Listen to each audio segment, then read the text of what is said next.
Magluluto tayo ng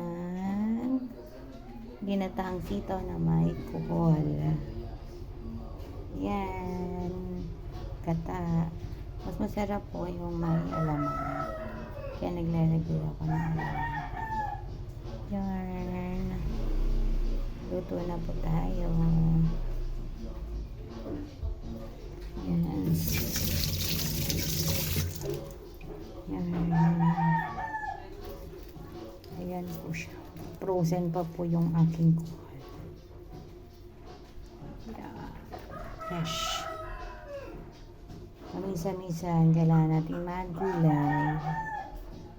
Hindi po laging karne or frozen. Yan. Yung kuhol po ay galing Bicol. Padala po sa akin ng aking mama. Ayan.